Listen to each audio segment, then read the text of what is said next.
ગુજરાતમાં કરમસદ કે જેને આણંદ મહાનગરપાલિકામાં ભેળવી દેવામાં આવ્યું છે, તો કરમસદના લોકો આજે પણ આંદોલન કરી રહ્યા છે કે સરદાર પટેલનું નામ ભૂસી નાખવા માટે ભારતીય જનતા પાર્ટીનું આ કાવતરું છે. એટલે કે સરદારનું જે નામ રહે તો કરમસદનું નામ રહે, કરમસદનું નામ રહે તો સરદારનું નામ રહે, અને એટલા માટે કરમસદને સ્વતંત્ર રીતે રહેવા દો. અને ભારતીય જનતા પાર્ટી અગાઉ વચન પણ આપેલા હતા કે એને ખાસ દરજ્જો આપવામાં આવશે, પરંતુ આજ સુધી એ દરજ્જો આપવામાં નથી. આવો જ વિરોધ વાપીમાં પણ થયો હતો.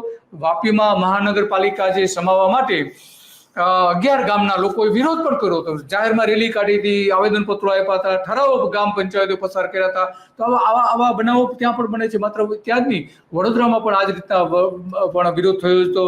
એને કેટલાક જે ગામો હતા એ જવા માંગતા નહોતા. એમાં હેમાલી ગામના રહીશોએ ગામડાને ગામડું જ રહેવા દેવો એવી પણ માંગણી કરી હતી. ખંભાળિયામાં પણ આ જ પ્રકારની માંગણી થઈ હતી. ખંભાળિયા નગરપાલિકામાં જોડાવા માટે આસપાસના જે ગામના જે લોકો છે એનો વિરોધ કરતો